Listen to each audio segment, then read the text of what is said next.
Hi friends, this is Sanjay.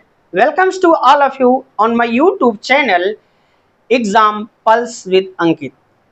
इस channel पर ये मेरी पहली वीडियो है और हम आज डिस्कस करेंगे सेंटेंस। इंग्लिश में सेंटेंस हम आज स्टडी करेंगे।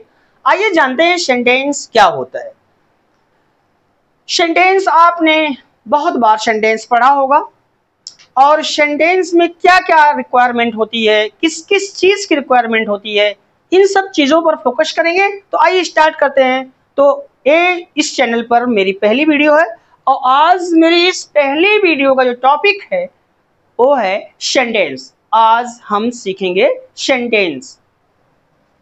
तो सेंटेंस सेंटेंस सेंटेंस का अर्थ होता है वाक्य। वाक्य। अब सेंटेंस की परिभाषा क्या कहती है, इसको एक बार परिभाषित करते हैं और परिभाषित करने के बाद समझते हैं कि सेंटेंस होता क्या है। आइए जानते हैं। डेफिनेशन इसकी कहती है, डेफिनेशन तो डेफिनेशन ये कहती है a group of words, a group of words which makes complete sense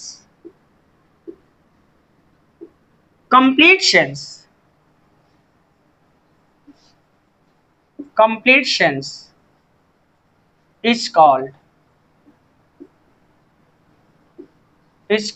a sentence. ये है सेंटेंस की डेफिनेशन। सेंटेंस की डेफिनेशन ये कहती है ग्रुप ऑफ वर्ड्स। सेंटेंस क्या होता है? सेंटेंस ग्रुप ऑफ वर्ड्स, शब्दों का एक समूह होता है। एक ऐसा समूह होता है विच मेक्स कंप्लीट सेंस, जिसका पूरा अर्थ निकलता है। तो अ group of words which makes complete sense is called sentence. शब्दों का एक ऐसा समूह जिसका पूरा अर्थ निकलता है उसे सेंटेंस, वाक्य कहते हैं। अब अगर आपसे कोई पूछते what do you mean by sentence, sentence से आप क्या समझते हैं? सीधी सी सिंपल सी बात है। What is sentence? Sentence is a group of words. Sentence शब्दों का एक समूह होता है विच मेक्स कंप्लीट सेंस, जिसका पूरा अर्थ निकलता है, उसे हम सेंटेंस, वाक्य कहते हैं।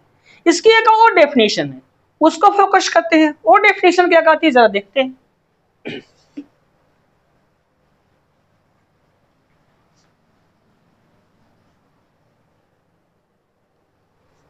A group of words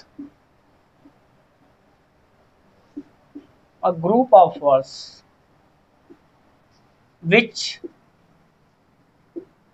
contains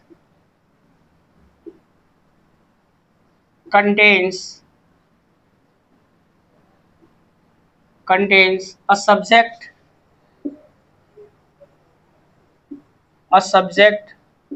a verb and an object. An object is called a sentence. Is called a sentence. इसकी दूसरी डेफिनेशन सेंटेंस की कहता है ग्रुप ऑफ वर्ड्स, शब्दों का एक ऐसा समूह विच कंटेन्स, जिसमें होता है अ सब्जेक्ट, एक कर्ता, अ वर्ब, एक क्रिया, एंड एन ऑब्जेक्ट, और एक कर्म, इज कॉल्ड सेंटेंस, उसे वाक्य कहते हैं। कहने का मतलब ये है अ group of words which contains a subject, a verb and an object is called sentence. शब्दों का वह समूह जिसमें एक सब्जेक्ट, एक वर्ब और एक ऑब्जेक्ट होता है, उसे सेंटेंस, वाक्य कहते हैं। तो पहली डेफिनेशन कहती है group of words which makes complete sense is called sentence. शब्दों का ऐसा समूह जिसका पूरा अर्थ निकलता है उसे सेंटेंस, वाक्य कहते हैं। अब यहां एग्जांपल देखते हैं।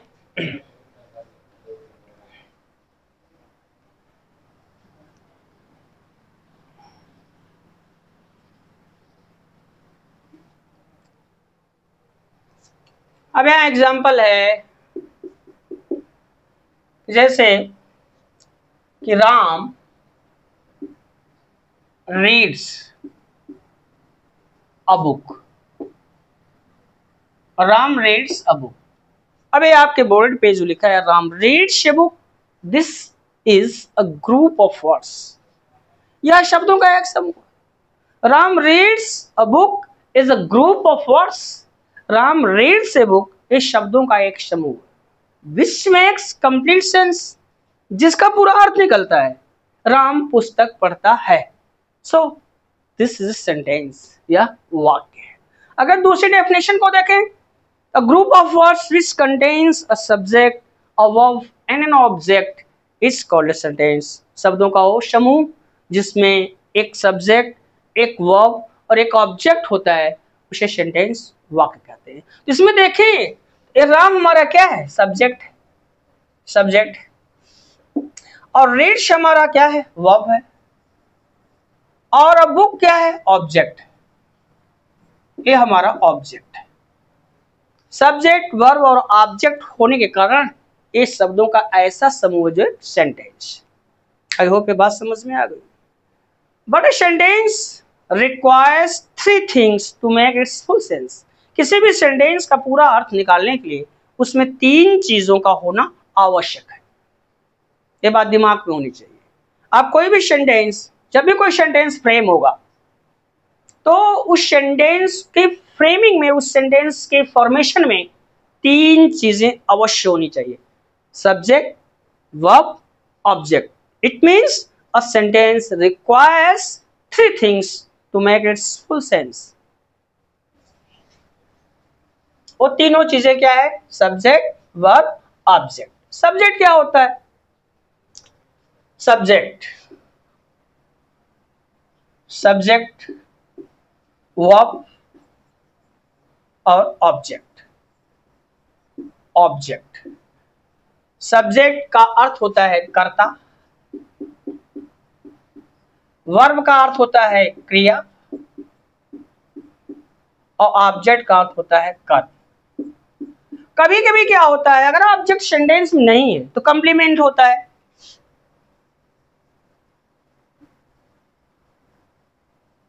जिसको पूरक कहते हैं।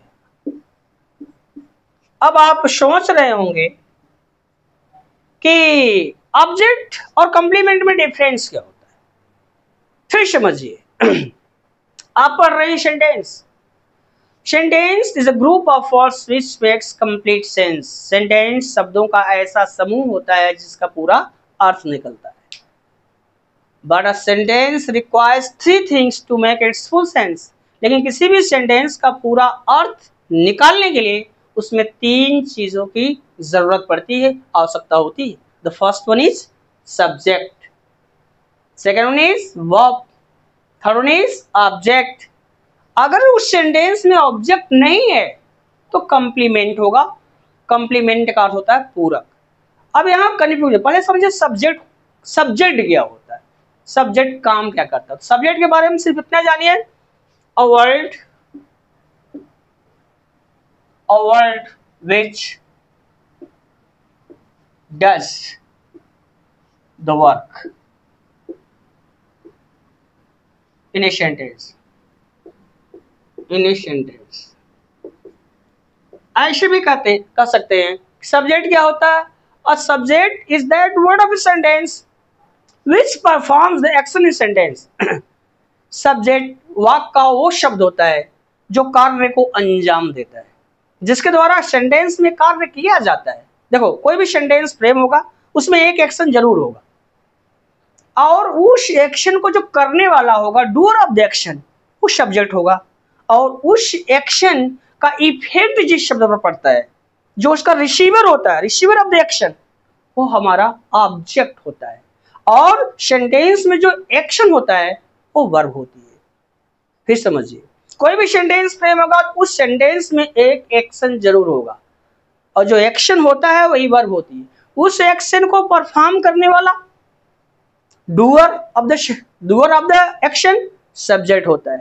उस एक्शन का इफेक्ट जिस शब्द में पड़ता है, जो रिसीवर ऑफ द एक्शन होता है, ऑब्जेक्ट होता है। ठीक, तो ऐसे समझिए दूसरा। अब आता है वर्ब। वर्ब क्या है? A word, a word which gives, which gives meaning, which gives meaning to the sentence, to the sentence। अब बोला भाई ये वर्ब क्या होता है? A verb is that word of a sentence which gives meaning to the sentence।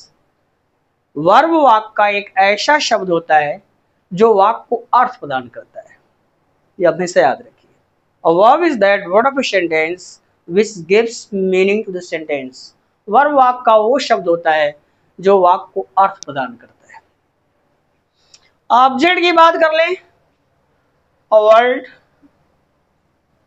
which completes, which completes the sense, the sense of the verb, of the verb in a sentence, in a sentence।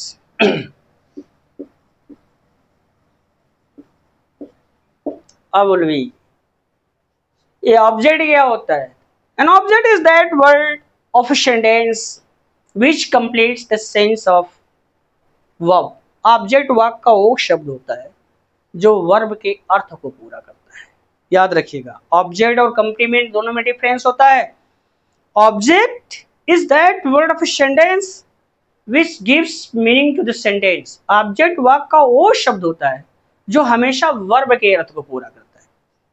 Complement a word which completes the sense of the subject or object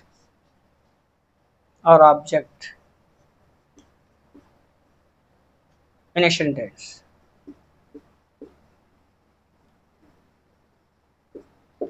अब ये complement क्या होता है? Complement कहता है complement is that word of a sentence which completes the sense of subject और object. Complement वाक्य का वो शब्द होता है जो या तो सब्जेक्ट के अर्थ को पूरा करता है और या तो ऑब्जेक्ट के अर्थ को पूरा होता है। अब डिफरेंस समझ में आ गया। ऑब्जेक्ट और कंप्लीमेंट में क्या डिफरेंस होता है? अगर आपको ये जानना है कि ऑब्जेक्ट क्या होता है, कंप्लीमेंट क्या होता है, बहुत खास अंतर नहीं, लेकिन अंतर है।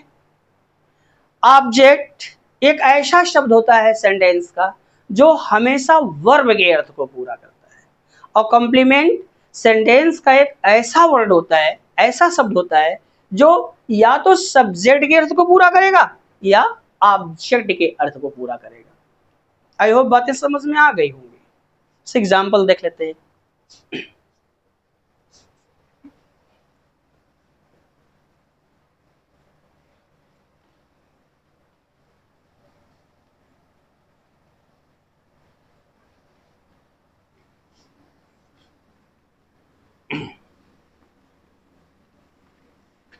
आप पढ़ रहे हैं सेंटेंस। सेंटेंस क्या होता है एक बार हल्का सा क्विक रिवीजन करेंगे। अ group of words which makes complete sense is called a sentence. शब्दों का एक ऐसा समूह जिसका पूरा अर्थ निकलता है उसे सेंटेंस वाक्य कहते हैं। But a sentence requires 3 things to make its full sense. किसी भी वाक्य का पूरा अर्थ निकालने के लिए उसमें 3 चीजों का होना आवश्यक है। The first one is subject, कर्ता। सेकेंड वन इज वर्ब, क्रिया। थर्ड वन इज ऑब्जेक्ट और कंप्लीमेंट, कर्म अथवा पूरक।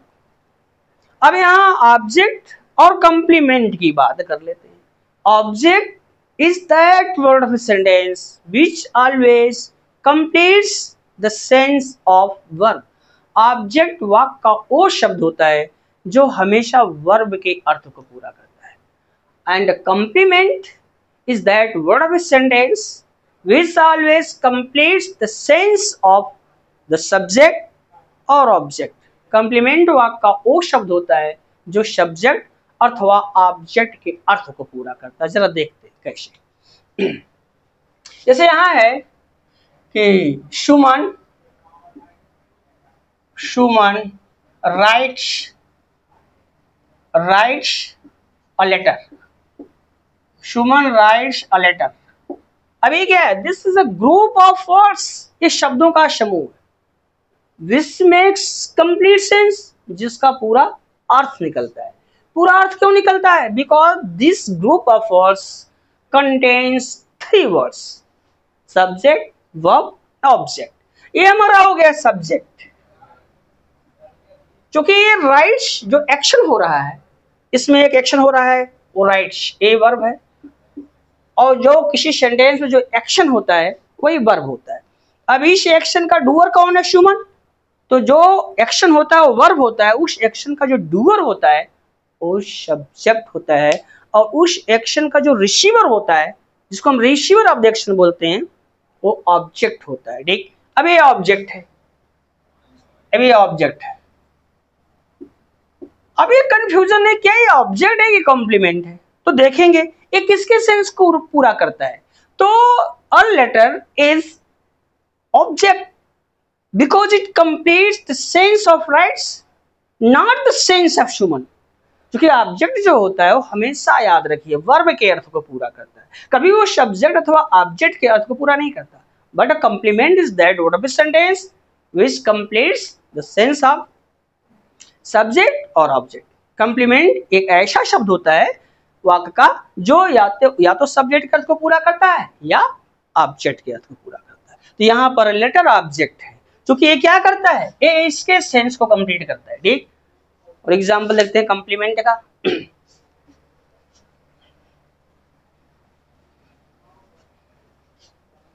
अब यहां देखते हैं तो कहता है कि अमर इज अ बॉय। अब देखिए, अब इस सेंटेंस में एग्जिस्टेंस वर्ब है, ये बीइंग वर्ब होती है। ठीक, ए अमर यहाँ हमारा सब्जेक्ट है, इज ए हमारा वर्ब है, ये सब्जेक्ट है, ए हमारा वर्ब है।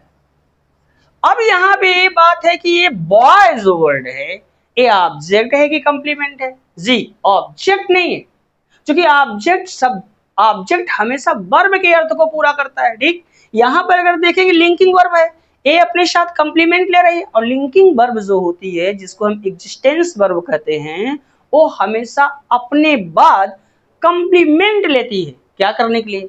अपने सब्जेक्ट को डिफाइन करने के लिए, अपने सब्जेक्ट के अर्थ को पूरा करने के लिए। तो यहाँ पर अब बॉय जो है, देखेंगे गौर से, किसके सेंस को कंप्लीट करता है? क्या ये वर्ब के सेंस को कंप्लीट करता है? इसको जी नहीं। अब बॉय है कौन? अमर। तो अमर के अर्थात सब्जेक्ट के सेंस को कंप्लीट कर रहा है, इसलिए कंप्लीमेंट है। तो कंप्लीमेंट दो प्रकार के होते हैं, एक होता है सब्जेक्टिव कंप्लीमेंट और दूसरा होता है ऑब्जेक्टिव कंप्लीमेंट। सब्जेक्टिव कंप्लीमेंट वो कंप्लीमेंट होता है जो सब्जेक्ट को डिफाइन करता है, जो सब्जेक्ट को डिफाइन करता है वो सब्जेक्टिव कंप्लीमेंट होता है, और ऑब्जेक्टिव कंप्लीमेंट वो कंप्लीमेंट होता है जो ऑब्जेक्ट के अर्थ को पूरा करता है।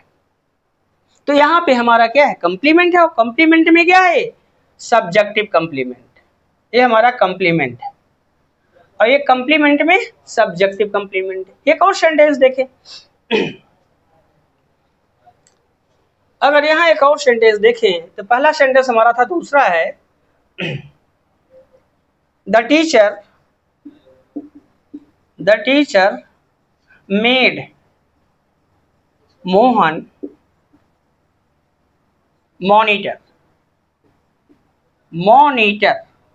The teacher made Mohan monitor, teacher ने मोहन को मॉनिटर बनाया। अब यहाँ पे हम देखें तो यहाँ पे जो सब्जेक्ट है वो टीचर है, जो वर्ब मेड है वो हमेशा क्या? वर्ब, ये हमारा वर्ब है। अब ये मोहन क्या है? ऑब्जेक्ट है। तो अब ये मॉनिटर क्या है और मॉनिटर क्या काम कर रहा है? तो अब मॉनिटर हमारा कंप्लीमेंट है। हमने इसको कंप्लीमेंट क्यों बोला? क्योंकि अब देखेंगे कंप्लीमेंट या तो सब्जेक्ट के अर्थ को पूरा करता है या तो ऑब्जेक्ट के अर्थ को पूरा करता है। तो यहाँ पर ये मॉनिटर क्या मोहन के अर्थ को पूरा करता है टीचर का? जी नहीं। मॉनिटर जो वर्ड है ये टीचर के अर्थ को पूरा नहीं करता है। ये मॉनिटर हमेशा मोहन के अर्थ को पूरा करता है, और मोहन क्या है? ऑब्जेक्ट है। तो याद रखो कंप्लीमेंट या तो सब्जेक्ट के, यहां पर पहले सेंटेंस में कंप्लीमेंट बॉय सब्जेक्ट अमर के सेंस को कंप्लीट कर रहा है, और दूसरे सेंटेंस में मॉनिटर मोहन ऑब्जेक्ट के सेंस को कंप्लीट कर रहा है, इसलिए कंप्लीमेंट है और कंप्लीमेंट में ऑब्जेक्ट को डिफाइन कर रहा है, इसलिए हम बोलेंगे इसको ऑब्जेक्टिव कंप्लीमेंट। टीचर ने तो क्या मोहन को मॉनिटर बनाया है, वो सब्जेक्ट है, वो बनाने का काम करता है, ठीक, लेकिन मॉनिटर मोहन के सेंस को कंप्लीट कर रहा है, इसलिए कंप्लीमेंट है और कंप्लीमेंट में ऑब्जेक्टिव कंप्लीमेंट है। यहां तक बात समझ में आ गई होगी। याद रखिए sentence requires 3 things to make its full sense.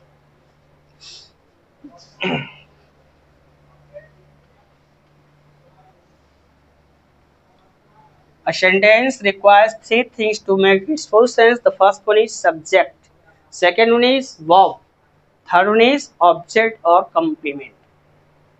अब बात करें अब इसका इम्पोर्ट एक जो दूसरा वर्ड है हमारा verb। verb क्या है? It's called saying word. इसको हम सेइंग वर्ड बोलते हैं। सेइंग वर्ड ये होता क्या है? verb is the most important word of a sentence. Verb जो होता है वाक्य का अत्यंत महत्वपूर्ण शब्द होता है, बिकॉज क्योंकि it gives meaning to sentence, ये वाक्य को अर्थ प्रदान करता है। Without verb there can be no sentence. बिना वर्ब के कोई वाक्य बन ही नहीं सकता। क्यों नहीं बन सकता? Because the soul of sentence lies in verb. इसलिए नहीं बन सकता क्योंकि वर्ब में ही वाक्य का प्राण निहित होता है। It means verb is the soul of sentence. Verb ही वाक्य की आत्मा होती है। Without verb a sentence is dead. बिना वर्ब के वाक्य निष्प्राण हो जाता है। फिर सुन लीजिए इसको। वर्ब क्या है? Verb is the most important word of sentence. Verb जो होता है वाक्य का अत्यंत महत्वपूर्ण शब्द होता है। सब्जेक्ट भी होता है, वर्ब भी होता है, ऑब्जेक्ट भी होता है, लेकिन तीनों शब्दों में अगर देखा जाए तो verb is the most important word of a sentence because it gives meaning to the sentence, and there can be no sentence without a verb because the soul of sentence lies in verb. Means to say verb is the soul of sentence. Without verb a sentence is dead. I hope ये बात समझ में आ गई होगी, ठीक। Verb. अब रही बात अब सेंटेंस के अध्ययन को कैसे किया जाए कि सेंटेंस हमारे लिए आसान हो जाए। अब यहाँ समझिए कैसे उसको तैयार करें कि सेंटेंस हमारे लिए आसान हो जाए। To make the study of sentence easy, ठीक, देखिए बता रहे हैं। सेंटेंस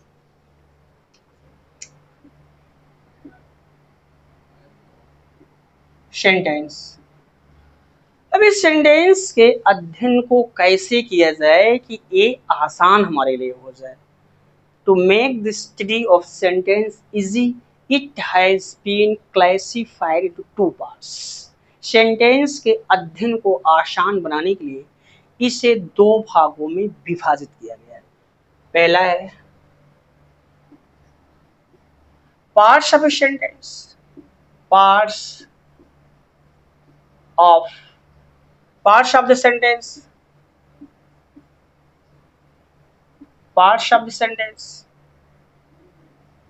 sentence, और दूसरा है kinds of the sentence, kinds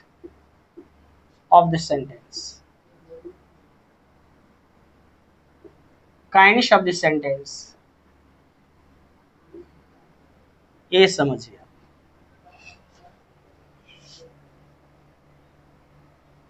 Parts of the sentence, kinds of the sentence. It means sentence के अध्ययन को आसान बनाने के लिए, डिटेल में पढ़ने के लिए सेंटेंस को 2 पार्ट में विभाजित कर दिया गया है। पार्ट्स ऑफ द सेंटेंस और दूसरा है काइंड्स ऑफ द सेंटेंस। अब पार्ट्स ऑफ द सेंटेंस की बात करें तो एवरी सेंटेंस हैज 2 पार्ट्स। प्रत्येक सेंटेंस के 2 पार्ट होते हैं। कोई भी सेंटेंस होगा every sentence has two parts, प्रत्येक वाक्य के दो भाग होते हैं। वो कौन कौन है? सब्जेक्ट और predicate. Subject and predicate. Subject and predicate, ये दो पार्ट होता है। Every sentence has two parts, प्रत्येक वाक्य के दो भाग होते हैं। कोई भी सेंटेंस होगा, has two parts, subject and predicate. Subject और predicate. Just as a sentence is divided into two parts, subject and predicate, in the same way subject is also divided into two parts, head word और इसी को हम कह सकते हैं main word. Main word ऐसे समझिए, हेड वर्ड, और दूसरा है हमारा क्वालिफायर। Qualifier, qualifier. अब इसके दो हो गए, दो पार्ट, ठीक। सब्जेक्ट, अब qualifier just as a subject divide to parts in the same way, ठीक उसी प्रकार से qualifier is divided into three parts. पहला है हमारा डिटरमिनर। डिटरमिनर पहला पार्ट डिटरमिनर। दूसरा है एडजेक्टिव। एडजेक्टिव, और तीसरा हमारा है एडजेक्टिव फ्रेज।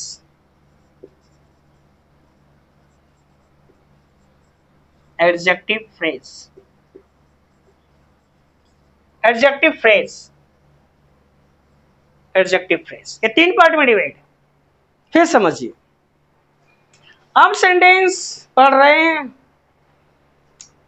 तो जब सेंटेंस आप पढ़ने गए तो सेंटेंस के अध्ययन को आसान बनाने के लिए इसको दो पार्ट में विभाजित कर दिया। क्या? Parts of the sentence, kinds of the sentence.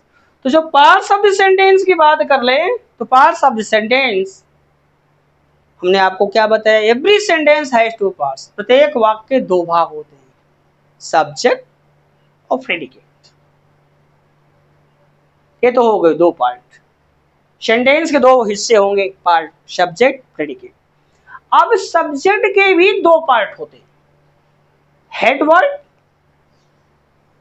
या मेन वर्ड, और दूसरा क्वालिफायर। ये सब्जेक्ट के पार्ट हो गए। अब क्वालिफायर के भी तीन पार्ट होते हैं।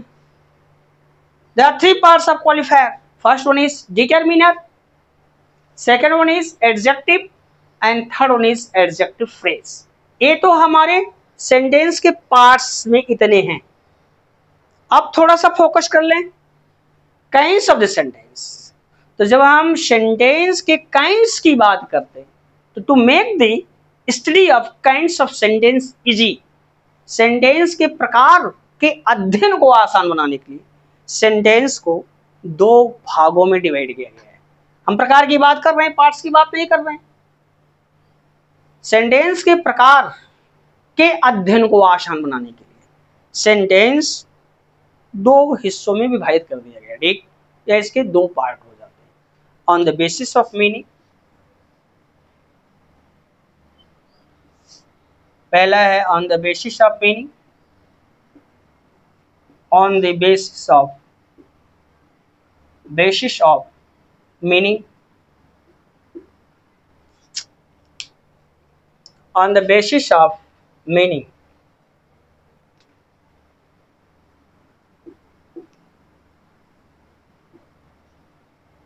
ये है पहला, on the basis of meaning, अर्थ के आधार पर सेंटेंस कितने प्रकार के होते हैं।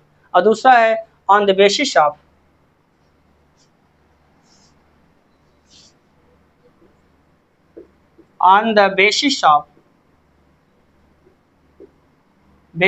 Formation. On the basis of formation. ए, अर्थ के आधार पर सेंटेंस कितने होते हैं और संरचना के आधार पर सेंटेंस कितने होते हैं, तो यहां देखने की बात है। ठीक, on the basis of meaning sentence there are 5 kinds of sentence. अर्थ के आधार पर सेंटेंस 5 प्रकार के होते हैं। वो हैं कौन कौन, यहां देख लेते हैं। पहला है assertive sentence. Assertive sentence, assertive sentence, इसी को डिक्लेरेटिव सेंटेंस भी कहते हैं, लेकिन मॉडर्न ग्रामर में इसी को स्टेटमेंट कहा जाता है। दूसरा है interrogative sentence. Interrogative sentence, interrogative sentence. तीसरा है इंपरेटिव सेंटेंस। Imperative sentence. और चौथा है एक्सक्लामेटरी सेंटेंस। Exclamatory sentence. और पांचवा है optative sentence. Optative sentence.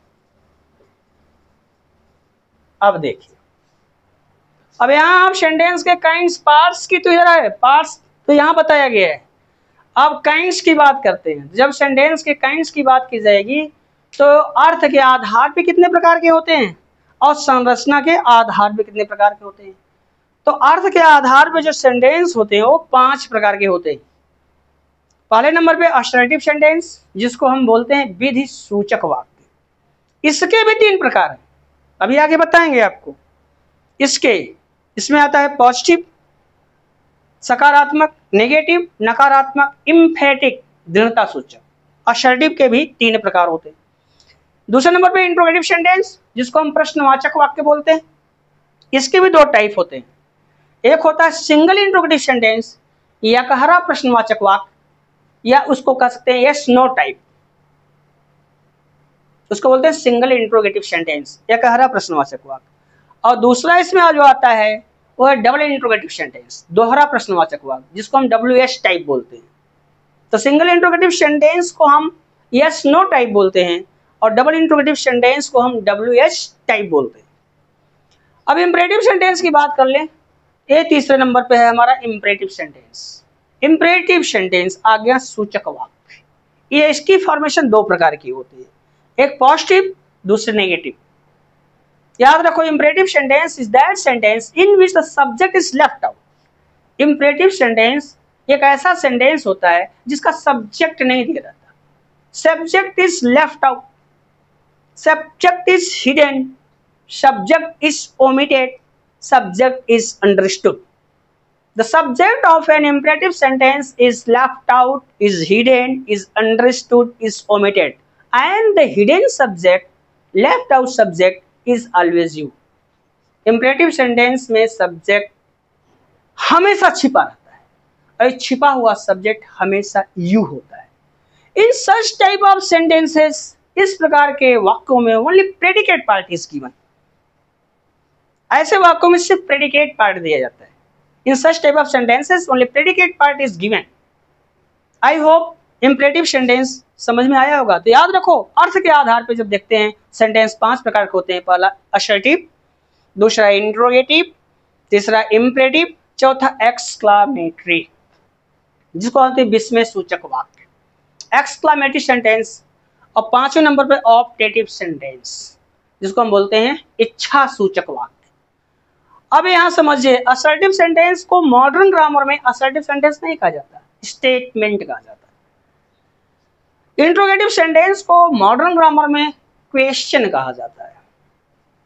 Imperative sentence को मॉडर्न ग्रामर में कमांड कहा जाता है। और एक्सक्लेमेटरी सेंटेंस को मॉडर्न ग्रामर में एक्सक्लेमेशन कहा जाता है। और ऑप्टेटिव सेंटेंस को मॉडर्न ग्रामर में विश कहा जाता है। ये आगे आपको बताएंगे। ठीक, ये तो रहा अर्थ के आधार पर सेंटेंस 5 प्रकार के होते हैं। अब वहां देखें तो on the basis of formation, संरचना के आधार पे there are 4 kinds of sentence. वैसे तो 3 होते हैं, संरचना के आधार पे सेंटेंस 3 होते हैं, लेकिन सही मामले में 4 होते हैं। ठीक, वो कौन कौन देख लेते हैं। पहले नंबर पे जो है वो हमारा सिंपल सेंटेंस है। सिंपल सेंटेंस जिसको हम क्या बोलते हैं, सरल वाक्य। दूसरे नंबर पे हम आता है वो है कॉम्प्लेक्स सेंटेंस। कॉम्प्लेक्स सेंटेंस जिसको हम बोलते हैं मिश्र वाक्य या मिश्रित वाक्य। और तीसरे नंबर पे आता है कंपाउंड सेंटेंस। कंपाउंड सेंटेंस जिसको हम बोलते हैं संयुक्त वाक्य। और जो चौथा आता है वो है मिक्स्ड सेंटेंस। मिक्स्ड, चौथा जो है वो है मिक्स्ड सेंटेंस। मिक्स्ड सेंटेंस या इसी को आप कह सकते हैं और complex compound sentence. Complex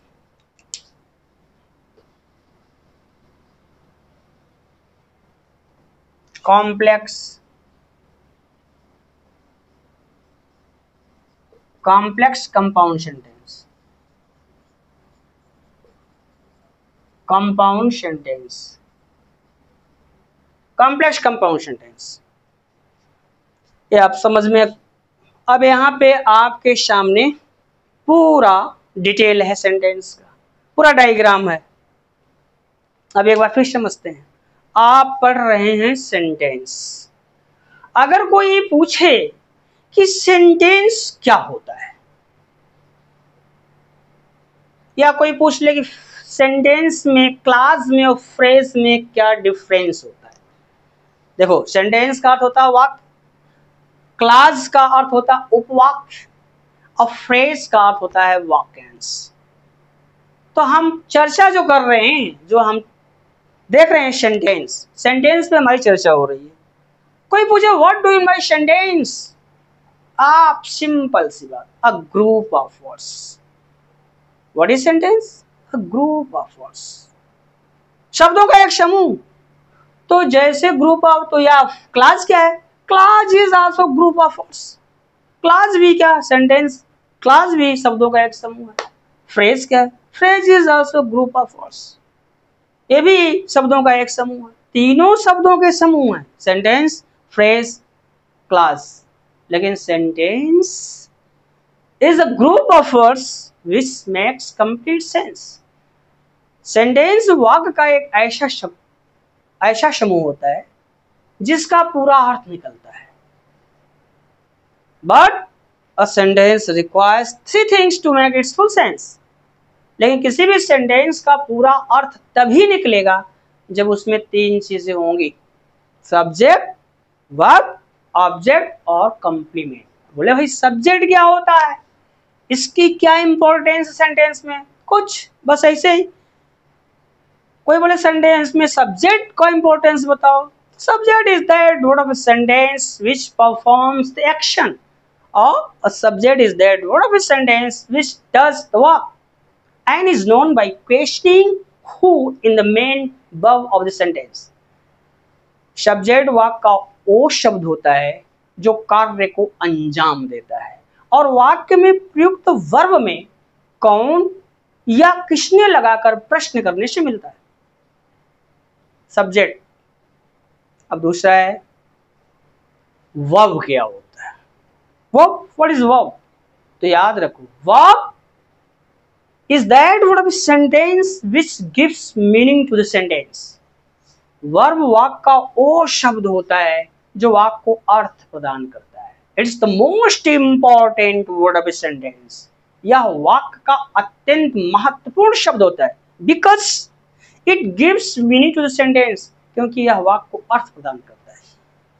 without verb, बिना क्रिया के, there can be no sentence, कोई वाक्य बन ही नहीं सकता। बिकॉज, क्योंकि the soul of sentence lies in verb, क्योंकि वाक्य की जो आत्मा, वाक्य का जो प्राण होता है वो वर्ब में निहित होता है। It means verb is the soul of a sentence. Verb वाक्य का प्राण होती है। Without verb a sentence is dead. बिना वर्ब के वाक्य निष्प्राण हो जाता है। अब ये सेंटेंस कैसे पढ़ें कि अच्छी तरह से हर चीज समझ में आ जाए? तो सेंटेंस के अध्ययन को आसान बनाने के लिए सेंटेंस को दो पार्ट में डिवाइड किया। Parts of the sentence, kinds of the sentence. अब यहां कोई सेंटेंस होगा तो उसके पार्ट्स दो होंगे। अगर कोई सेंटेंस होगा तो एनालिसिस करने से पता चलेगा कि ये सेंटेंस अर्थ के आधार पर कौन सा सेंटेंस है और संरचना के आधार पर कौन सा सेंटेंस है। इसकी जानकारी आपको एनालिसिस से होगी। एनालिसिस का अर्थ होता है वाक्य विश्लेषण। दो बातें याद रखो, कोई भी सेंटेंस अगर फ्रेम होता है उसमें जो शब्द यूज होते हैं उन शब्दों को पार्ट्स ऑफ स्पीच कहा जाता है और उन शब्दों की होती है पार्जिंग। और कोई सेंटेंस होगा तो सेंटेंस की होती है एनालिसिस। तो दो पार्ट्स ऑफ द सेंटेंस और काइंड्स ऑफ द सेंटेंस। तो पार्ट्स, कोई सेंटेंस होगा, every sentence has two parts. कोई वाक्य होगा उसके दो पार्ट होंगे, सब्जेक्ट एंड प्रेडिकेट। अब रही बात कि कैसे जाने कि सब्जेक्ट क्या होता है। उद्देश्य, जिसको हम बोलते हैं उद्देश्य, ठीक, और प्रेडिकेट, विधेय। अब यहां सब्जेक्ट को जान लेते हैं, सब्जेक्ट क्या होता है। ठीक, थोड़ा सा ये सब्जेक्ट के बारे में देखते हैं। हम फिर बता रहे हैं काइंड्स ऑफ द सेंटेंस में on the basis of meaning ये है, on the basis of formation है, ठीक, सब बताएंगे। आइए देखते हैं।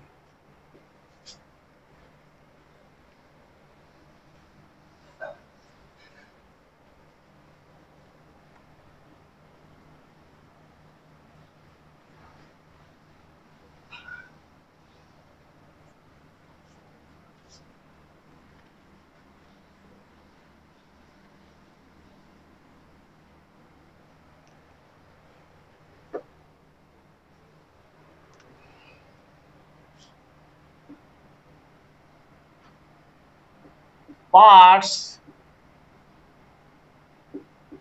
of the sentence. Parts of the sentence. तो याद रखो दो पार्ट होते हैं। पहला है सब्जेक्ट, जिसको क्या कहते हैं, उद्देश्य। और दूसरा पार्ट आता हमारा वो है प्रेडिकेट। प्रेडिकेट, तो वहां पर हमने, आप पीछे जाके देखें तो प्रेडिकेट के पार्ट्स हमने नहीं किए थे, सब्जेक्ट के पार्ट्स तो किए थे, लेकिन अभी प्रेडिकेट के पार्ट्स आपको बताते हैं। ठीक, तो प्रेडिकेट के पार्ट्स की बात करें तो इसमें दो पार्ट हो जाते हैं। एक होता है वर्ब और दूसरा होता है ऑब्जेक्ट, ऑब्जेक्ट और कंप्लीमेंट। कंप्लीमेंट, तो पहले ये जाने कि सब्जेक्ट क्या होता है। ठीक, आइए सब्जेक्ट को डिफाइन करते हैं। पहला पार्ट हमारा है सब्जेक्ट। ये सब्जेक्ट क्या होता है जरा देखते हैं, जिसको क्या बोलते हैं हिंदी में, उद्देश्य। उद्देश्य ये होता क्या है, तो याद रखो, a subject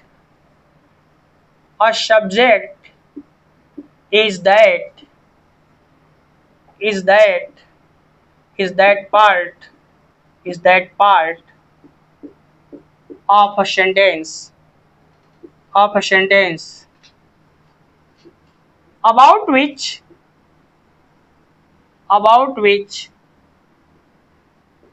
something is said. Something is said in the sentence.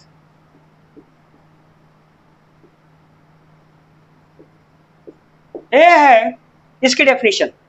क्या कह रही है डेफिनेशन? डेफिनेशन ये कह रही है, a subject is that part of a sentence. Subject वाक्य का वो भाग होता है अबाउट विच, जिसके बारे में something is said in the sentence, वाक्य में कुछ कहा जाता है।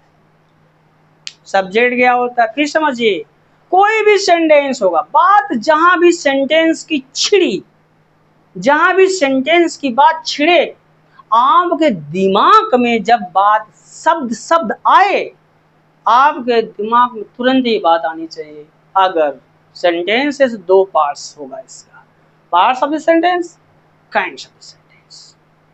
पार्ट्स ऑफ द सेंटेंस में every sentence has two parts, subject and predicate. Subject क्या है? A subject is that part of sentence about which something is said in the sentence. Subject वाक्य का वो भाग होता है जिसके बारे में वाक्य में कुछ कहा जाता, अर्थात वाक्य में जिसके बारे में कुछ कहा जाए उसे सब्जेक्ट उद्देश्य कहते हैं। या ऐसे समझे न समझ आए, जब हम कोई सेंटेंस बनाने जाते हैं, जब हम उसके किसी भी सेंटेंस की फॉर्मेशन करने जाते हैं, तो हम किसी व्यक्ति या वस्तु का नाम लेते हैं। तो जिस व्यक्ति या वस्तु का नाम लेते हैं वही सब्जेक्ट होता है, और उस व्यक्ति या वस्तु के बारे में जो कहते हैं वो प्रेडिकेट होता है। ऐसे समझें, हमारी नजरें जिस चीज को देखती हैं वो सब सब्जेक्ट है। हमारी नजरें जिस चीज को देखती हैं वो सारी चीजें क्या है? सब्जेक्ट है। और हमारा मस्तिष्क, हमारा मन उसके बारे में जो सोचता है वो प्रेडिकेट। अब ये समझिए, अब यहाँ सब्जेक्ट मैंने आपको बता दिया। सब्जेक्ट क्या होता है? सब्जेक्ट वाक्य का एक ऐसा हिस्सा होता है जिसके बारे में वाक्य में कुछ कहा जाता है, अर्थात वाक्य में जिसके बारे में कुछ कहा जाए वही सब्जेक्ट होता है। अब ये तो ये जान लीजिए, प्रेडिकेट के बारे में जान लीजिए, साथ ही साथ दोनों बता दें।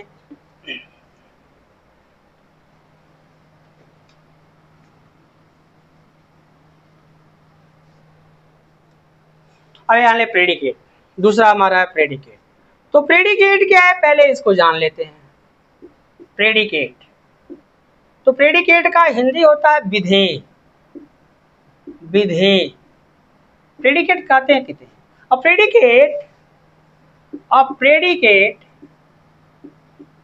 Predicate is that part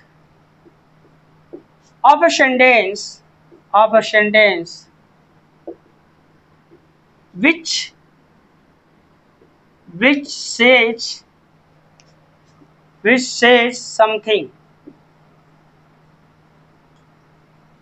something about the subject,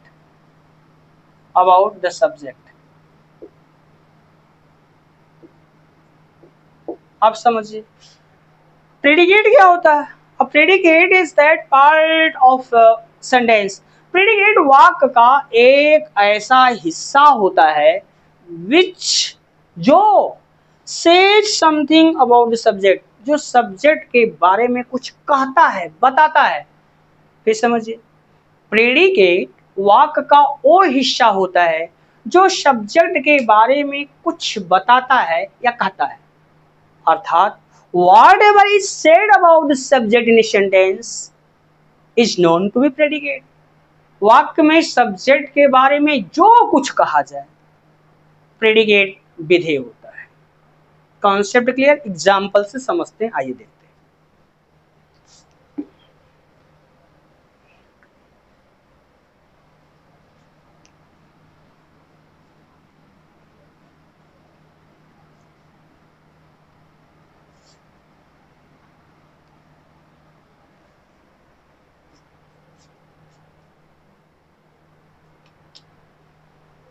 जैसे कहा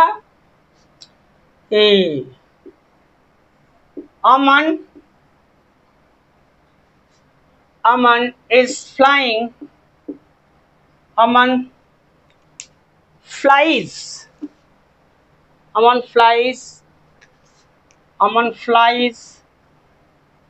a kite, Aman flies a kite, Aman पतंग उड़ाता है। अब इस सेंटेंस में किसके बारे में कहा गया? अमन के बारे में।